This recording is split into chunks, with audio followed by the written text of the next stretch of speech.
Bienvenidos a nuestro espacio en el canal de YouTube de la web de Educacultura. Hoy vamos a tratar un tema muy interesante que representa a veces un dolor de cabeza para muchos docentes, y es el tema de las adaptaciones curriculares significativas. En realidad serían adaptaciones curriculares individuales significativas, con sus siglas ACIS. En primer lugar vamos a analizar un poco qué significa este nombre.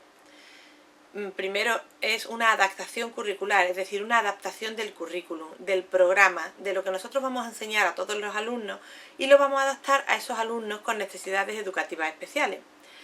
Este currículum se compone siempre de una serie de elementos que no se pueden modificar en la educación normal, entre comillas, de forma significativa, como son los objetivos, los contenidos, los criterios de evaluación y lo que es el estándar de aprendizaje evaluable. Bueno, pues la adaptación curricular significativa sí sería una adecuación de esos elementos del currículum a las necesidades especiales de un alumno en concreto. Adecuar consiste en suprimir algunos objetivos o algunos contenidos, algunos criterios de evaluación, sustituirlos o incluso añadir algún elemento nuevo. Por ejemplo, una adaptación curricular de un niño de sexto de primaria que tiene un nivel de competencia curricular de segundo de primaria, pues podría hacerse tomando esa programación de segundo de primaria y adaptándola a los contenidos y objetivos que están dando sus compañeros en quinto de primaria, de manera que fueran dando los mismos contenidos pero a distintos niveles. Otra característica es que la adaptación es individualizada, es decir, que se realiza para un alumno, de forma individual, dependiendo de las necesidades educativas especiales que tenga el alumno, y por tanto que es significativa, por lo cual se está modificando sustancialmente los elementos estos obligados del currículum, como hemos dicho anteriormente. Y de las ACIS surgen muchas preguntas. Por ejemplo, ¿quién elabora la ACIS?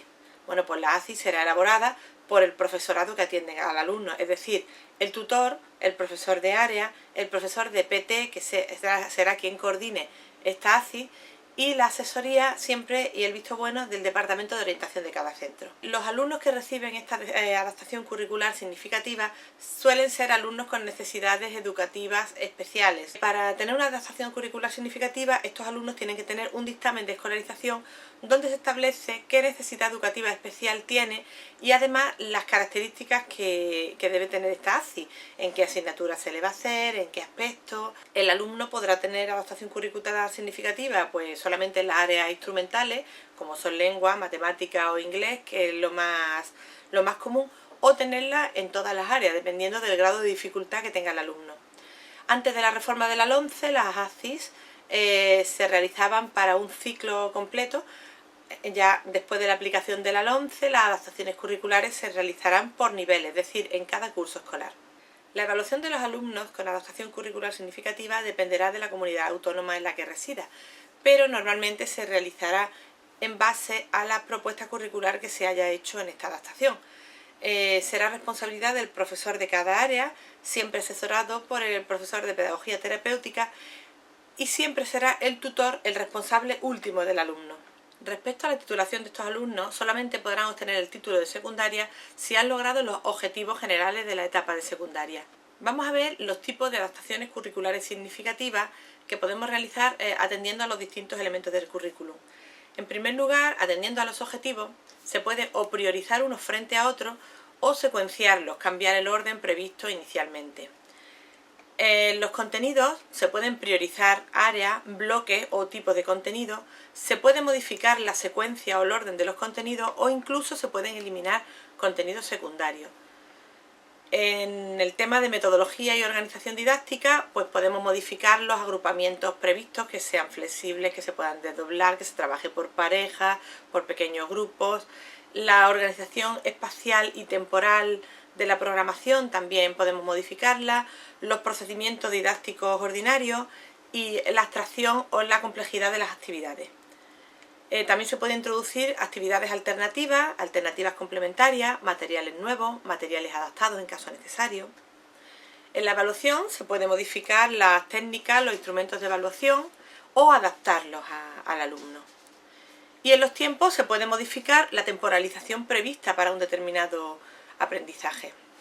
Vamos a ver ahora cuáles son los elementos que tienen que tener esta adaptación curricular significativa, puesto que ya no solamente se entrega como antiguamente en delegación o se tiene en los colegios archivadas, sino que actualmente pues hay que subirla a Seneca y tiene que tener unos aspectos o unos apartados que hay que rellenar, siempre teniendo en cuenta que no debemos exceder de los 3000 caracteres por cuadrito. Tenedlo en cuenta porque si no, no nos cabe y nos quedamos con la mitad sin subir. Debe aparecer en los distintos apartados de la ACIS, en primer lugar, los datos del alumno o alumna, el informe de evaluación psicopedagógica. Estos apartados siempre serán rellenos por el equipo de orientación, un listado de los profesionales implicados, así como el área que imparten, después la propuesta curricular por ámbito, área o materia, y estas propuestas curriculares son las que deberán realizar cada uno de los profesores de área, siempre asesorados por los profesores de pedagogía terapéutica o por los equipos de orientación. Más adelante veremos cuáles son estos apartados que tiene que tener la propuesta curricular. Después tiene que aparecer si ha habido alguna intervención específica con el alumno, la adaptación de los criterios de promoción y de titulación en su caso, la organización de los apoyos educativos, poniendo los lugares en los que se van a realizar, ya sea dentro del aula o en el aula de PT, y el horario en el que va a asistir ese alumno, que siempre será flexible, pero partiremos de un horario ya establecido. Los recursos materiales que se van a utilizar, que frecuentemente, sobre todo en los casos con más dificultades, se utiliza material diferente al que están utilizando en su aula ordinaria. Una propuesta de seguimiento de ACIS, que normalmente pues mínimo una vez al trimestre se tiene que hacer, aunque es recomendable que se haga mensualmente, incluso que haya una coordinación continua entre los profesionales que nos dedicamos a trabajar con estos alumnos. Un seguimiento y valoración de los progresos realizados, esto sí se suele realizar trimestralmente, normalmente en las reuniones de evaluación, en las cuales pues están todas las personas que estamos trabajando con estos alumnos. Y una información a la familia o a los representantes legales, ya sea mediante el boletín de evaluación. Aparte, en algunos centros, como es en el caso del centro donde yo trabajo, pues damos una evaluación informativa en mitad del trimestre más o menos, y ahí pues se puede ir informando a los padres de cómo va avanzando o cómo va evolucionando el alumno con su adaptación curricular significativa. En la propuesta curricular pues tenemos varios apartados que son de obligatorio cumplimiento, como es por ejemplo los objetivos.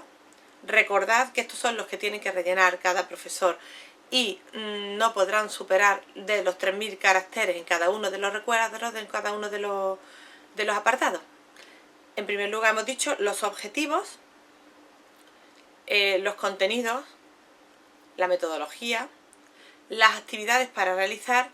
No todas las actividades que se van a realizar en el año, pero unas actividades tipo, como puede ser en el caso de lengua y literatura, pues bueno, actividades tipo, pues vamos a hacer dictados, vamos a hacer caligrafía, vamos a hacer análisis de oraciones, eso ya dependiendo de lecturas comprensivas, dependiendo de la dificultad que tenga el alumno y del tipo de adaptación curricular que le realicemos. También hay que poner aquí la organización del espacio y del tiempo, sí, otra vez hay que ponerlo en estos recuadros, porque en el otro era una organización del tiempo general del alumno, de cuándo va a salir de su aula o cuándo va a entrar un profesor de PT dentro de su aula, y en este caso es en la materia en concreto, qué tiempo se dedica a la materia en el aula ordinaria y en el aula de PT. Y por último, los criterios y procedimientos de evaluación. Tendrán que ser adaptados al alumno. Un alumno con necesidad educativa específica normalmente no va a poder realizar el mismo tipo de examen o el mismo tipo de evaluación que los alumnos, aunque ahora a estos alumnos pues les va a favorecer mucho el tema de las nuevas metodologías, porque bueno, va a ser también una evaluación por observación o por rúbricas o por trabajos en grupo, muchísimos elementos vamos a tener muchísimos instrumentos de evaluación, así que bueno, pues vamos a tener más riqueza a la hora de evaluar a estos alumnos. Y esto es todo. Tenemos un grupo en Facebook que se llama Educacultura, todos juntos. En este grupo pues podréis hacer todas las preguntas, aclaraciones, correcciones o todo lo que estiméis oportuno sobre este tema de las adaptaciones curriculares significativas. Y nada, espero que os sirva y os haya aclarado un poquito más este tema. Muchas gracias.